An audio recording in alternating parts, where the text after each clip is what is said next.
क्योंकि जितनी total Australia की आबादी है उतना तुम्हारा रोज रेल में रहता है। आपको कोई प्रेशर नहीं है पैसेंजर लाने की, पैसेंजर बाई डिफॉल्ट चला आता है, आपको सिर्फ ट्रेन चलाना है। द पॉइंट है इंडियन रेलवे एक बहुत बढ़िया करियर विकल्प है जिसके बारे में हम चाहें तो लोगों में अवेयरनेस बिल्ड कर सकते हैं। अब मैं दूसरा आपके सामने रखने जा रहा हूं। अभी रिसेंटली मेरे वन ऑफ द अगेन मेरे फेवरेट मिनिस्टर अमित शाह जी राज्यसभा में आए और उन्होंने बोला कि इंडियन पीनल कोड में बदलाव की आवश्यकता है। मेरे कान खड़े हो गए, मुझे लगा बंदा अब क्या लेकर के आएगा। फिर पता चला भारत में 5 करोड़ जितनी केसेस ऐसी हैं जो हमारे सेशंस कोर्ट से लेकर सुप्रीम कोर्ट तक पेंडिंग चल रही है। सरकार चाहती है जितना जल्दी हो सके इसका वारा न्यारा किया जाए। अब पॉसिबल कैसे होगा? जब हम इसको टेक्नोलॉजी ड्रिवन करेंगे। आप टेक्नोलॉजी ड्रिवन करने के लिए आपको क्या करना होगा? आपको सारी चीजों में टेक्नोलॉजी लानी होगी, पहला पॉइंट। दूसरा, विटनेस बेस्ड हमारी जुडिशरी है, इसको कैसे हम प्रूफ बेस्ड करें। ऑन एविडेंसेस बेस्ड अगर आपको लाना है तो आपको फॉरेंसिक साइंस लेके आना पड़ेगा। इसीलिए सरकार हर एक राज्य में minimum 2 forensic universities, forensic science की यूनिवर्सिटीज डाल रही है, क्योंकि आने वाले समय में पूरी जुडिशरी एविडेंसेस बेस्ड की तरफ जाएगी और ऐसे में हमको फॉरेंसिक साइंस और इस तरह के फील्ड की आवश्यकताएं बढ़ेंगी। आप पाएंगे ये चीज मैं लगभग 6 महीने से बोल रहा हूं। जिन भी लोगों ने मुझे सुना है पिछले काफी समय में उन्होंने सुना होगा कि मैं ओएनडीसी की बार बात करता था। एक हफ्ते पहले सरकार ने ट्रायल में बेंगलोर में डाल दिया 27 पिन कोड के साथ में। आप सभी लोग जानते हैं अभी एक मूवमेंट चलेगी दीपावली आने के समय में कि ऑनलाइन सामान ना खरीदे, नजदीक के व्यापारी से खरीदे, दुकान से खरीदे, अपने इंडिया मेड खरीदे, मेक इन इंडिया खरीदे, सारे मूवमेंट चलेंगे। पर प्रश्न यह है कि क्या ऑनलाइन का विकल्प ऑफलाइन है? शायद नहीं। तो क्या हम ऑनलाइन को सिर्फ इसलिए मना कर दें क्योंकि वो अमेज़न से हम खरीद रहे हैं, फ्लिपकार्ट से खरीद रहे हैं? ये भी सही नहीं है। तो इसका विकल्प क्या है? इसका विकल्प है ओएनडीसी। आप में से कितने लोग ऐसे हैं जिन्होंने स्टीव जॉब्स का नाम सुना हुआ है? लगभग काफी लोग हैं। बिल गेट्स का नाम सबने सुना, बहुत बढ़िया। कितने लोग ऐसे जिन्होंने टेस्ला का भी नाम सुना हुआ है? Very good, thank you. और कितने लोग ऐसे जिन्होंने नंदन नीलेकनी का नाम सुना है? 1 2 3 4 5 6 7 7 8 9 10 लोग हैं।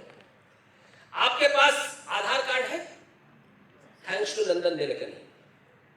आप यूपीआई ऑनलाइन ट्रांजैक्शन करते हैं? थैंक्स टू नंदन नीलेकनी। आपका देश जो डिजिटलाइजेशन की तरफ गया है, थैंक्स टू नंदन नीलेकनी। एक आदमी ने भारत को पूरा डिजिटलाइज कर दिया। नंदन नीलेकनी के बारे में जिस दिन आपने पढ़ा, मैं दावे के साथ कहता हूं आपका क्लास का कोई भी बच्चा विदेश सेटल नहीं होगा। वो है Nandan Nilekani, the man who is the brain behind entire technology revolution in Bharatvarsh. That is Nandan, and Nandan is the man जिसको रिस्पांसिबिलिटी दी गई है ओएनडीसी। ये हमारा नया प्लेटफॉर्म इंट्रोड्यूस हो चुका है। मुझे था 2024 तक आएगा, लेकिन सरकार बहुत जल्दी में है। सरकार चाहती है कि अमेज़न, फ्लिपकार्ट जैसे जो प्लेटफॉर्म है जहां पे लोकल व्यापारियों को प्रमोट नहीं होने दिया जाता है, वो अपने ही सबऑर्डिनेट्स और अपने ही ब्रांच की जो प्रोडक्ट्स है उनको प्रमोट करती है। इसके नाते हमारे व्यापारी मर रहे हैं। इनको कैसे रोका जाए, इसके लिए ओएनडीसी भारत सरकार लेके आ गई है। अब सवाल ये है, ओएनडीसी का जो सबसे बड़ा फायदा है वो है आईटी के फील्ड के लोगों को। हर छोटी से छोटी दुकानदार को अपना वेबसाइट बनाना पड़ेगा, अपने पोर्टल बनाने पड़ेंगे, क्योंकि वो ऑनलाइन अपने चीजों को प्रोजेक्ट कर पाए, हाईलाइट कर पाए, सेल कर पाए। ये आने वाले समय का भविष्य है। सर भाई स्लाइड कहां गई प्रभु?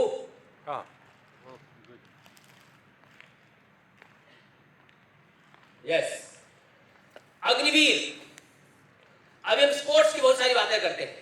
आप सभी लोगों को मालूम है 2016 से ही भारत सरकार ने एशियन गेम्स, कॉमनवेल्थ और ओलंपिक, इन तीनों के लिए प्लेयर्स आइडेंटिफाई करना, ट्रेन करना, ये इंडियन आर्मी को दे चुकी है।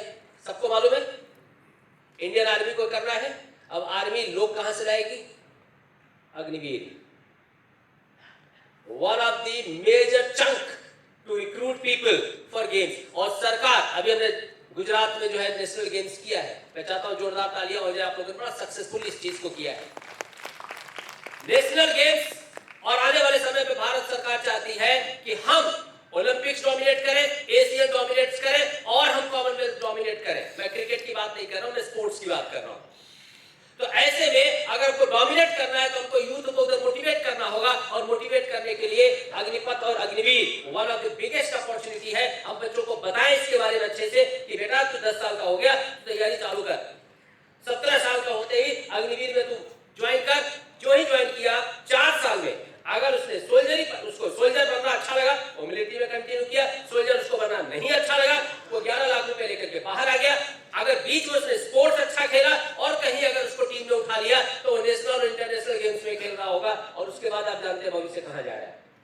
ये एक वंडरफुल अपॉर्चुनिटी है जिसके बारे में अवेयरनेस बिल्ड होना हमारे लिए और बच्चों के लिए बहुत जरूरी है। बच्चा खेलना चाहता है और उसको हम गणित पढ़ाना चाहते हैं, ये दोनों कहीं ना कहीं कॉन्ट्रडिक्ट है। अगर बच्चा खेलना चाहता है तो इधर ड्राइव करके हम उसके लिए आगे जा सकते हैं। हेल्थ केयर को लेकर के भी देश में मिसकंसेप्शन बहुत है। हमको ऐसा लगता है एमबीबीएस के अलावा बाकी कोई मोक्ष का माध्यम बचा नहीं है।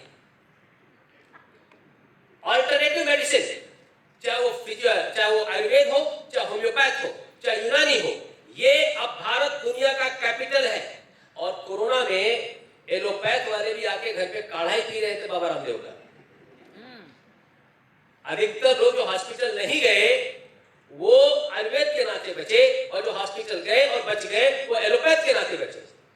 दोनों ने बहुत बड़ा रोल प्ले किया, और सिर्फ भारत में नहीं, दुनिया के अधिकतर देशों ने आयुर्वेद को एक्सेप्ट किया क्योंकि उसी ने उनको बचाया। आने वाले समय में आप पाएंगे कि आयुर्वेद दुनिया को लीड करेगा। आपको एग्जांपल मैं देता हूं। एनीवन फ्रॉम किसी ने साउथ इंडिया में जाकर के नेचुरोपैथी सेंटर पे कभी ट्रीटमेंट कराने की कोशिश की है? साउथ इंडिया में, सदर्न इंडिया में 8 महीने एडवांस बुकिंग चलती है, और 90% से ज्यादा विदेशी होते हैं, 10% भी भारतीय नहीं होते, अधिकतर फॉरेन के लोग। इतना हिट कोर्स है और इतना सक्सेसफुल है वेटरनरी, इसको लेकर के इस देश में अवेयरनेस नहीं है।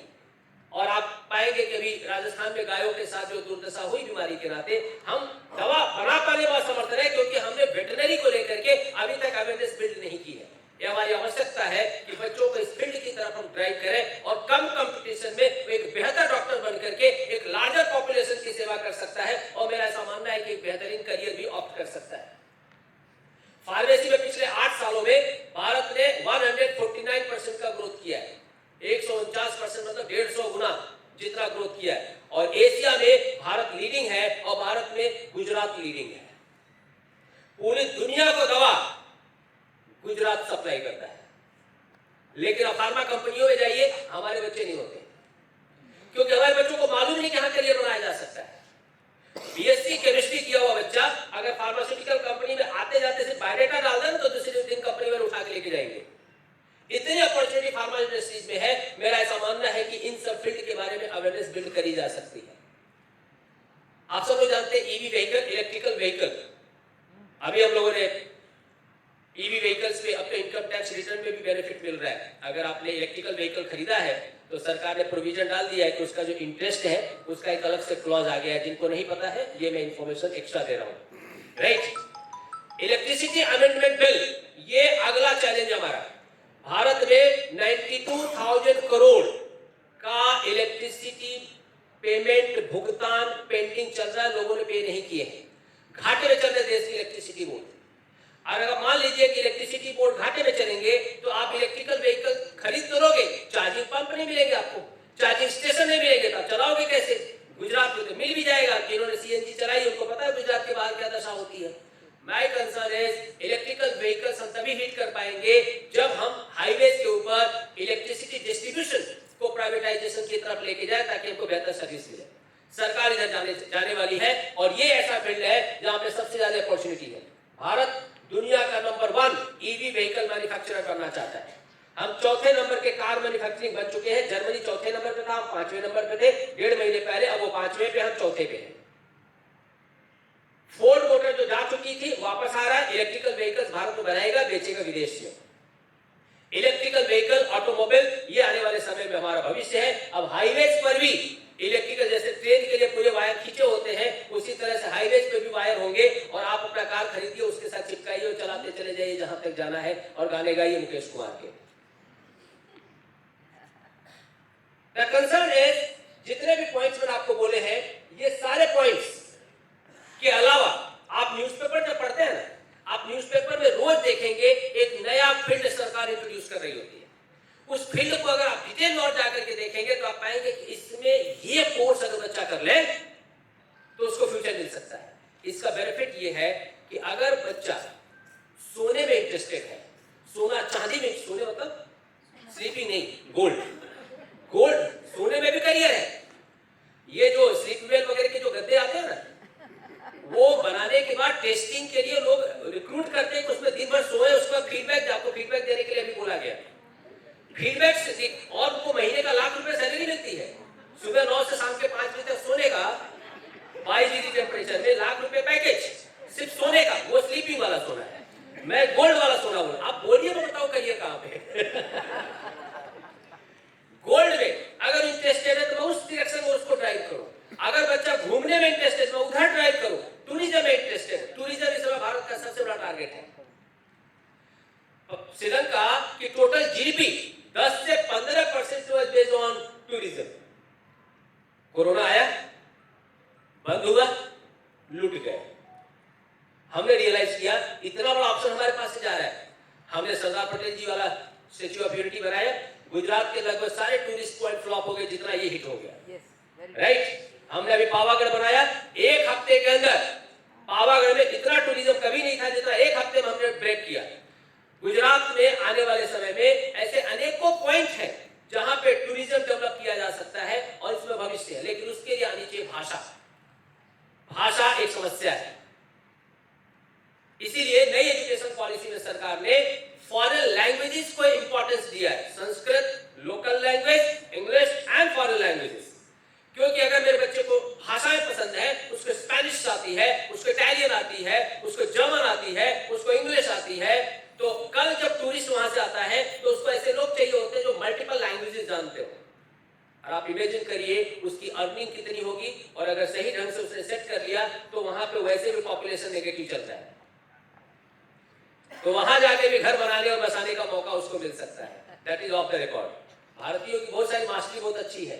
द कंसर्न इज खूब अपॉर्चुनिटीज हमारे पास, एंड इसीलिए मेरा ऐसा मानना है कि बच्चों के स्ट्रेंथ को, बच्चों के गुणों को पहचानना, उनको पहचान करके उनको सही मेंटरिंग देना, और कैसे मेंटरिंग दिया जाए, पूर्वी मैम, कैसे मेंटरिंग दिया जाए, कैसे उन बच्चों को उंगली पकड़ करके हम आगे लेकर के जाएं और उस दिशा में लेके जाएं जिसके लिए वो बना है, पूर्वी मैम, जिसके लिए वो बना है, और आने वाले समय में उसको इस तरह के डिप्रेशन और इस तरह के डिससैटिस्फैक्शन से हम बचा सके, तो उसको हम आगे लेकर के जाएंगे।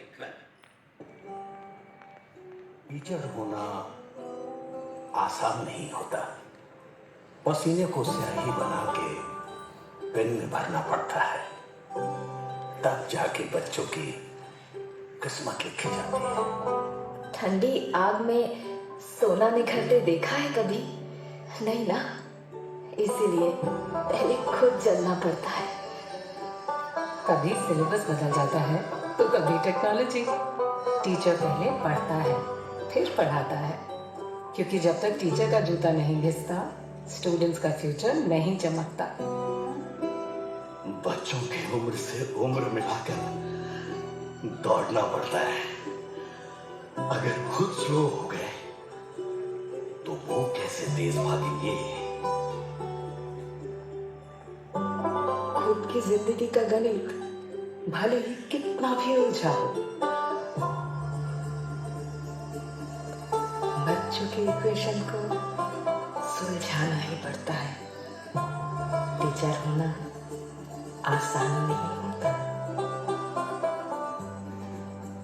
प्रिंसिपल की डांट को मुस्कान बनाना पड़ता है। इनकी खुशियों के बीच अपना गम छुपाना पड़ता है। पेरेंट्स का गुस्सा प्यार बना के लौटाना पड़ता है। टीचर होना आसान नहीं होता।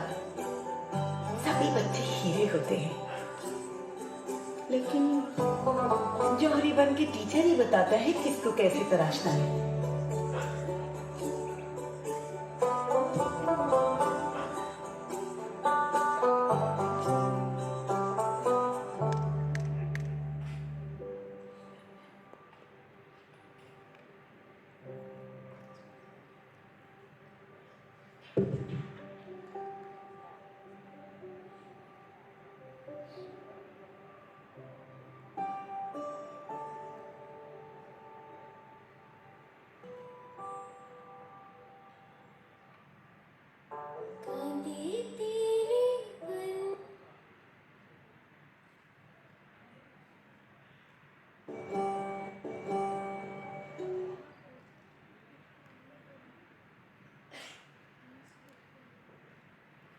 આપ સૌને પોતાનો ચહેરો દેખાયો હશે આ વિડીયોમાં.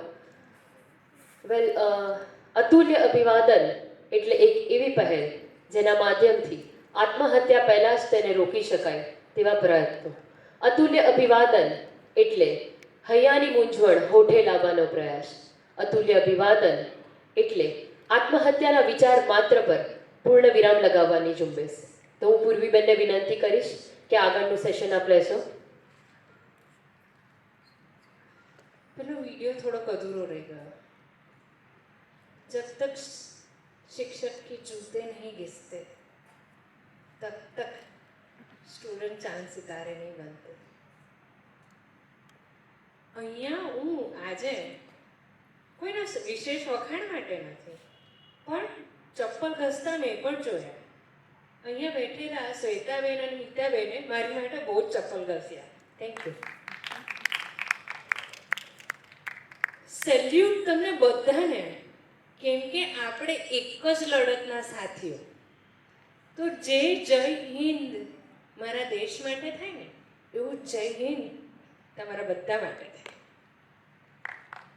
આપણે સાથે સાથે ચાલતા ચાલતા એજ્યુકેશનને ટીચિંગ ખાલી નથી છોડતા, ટચિંગ સુધી લઈ જઈએ છીએ. તમને કેવું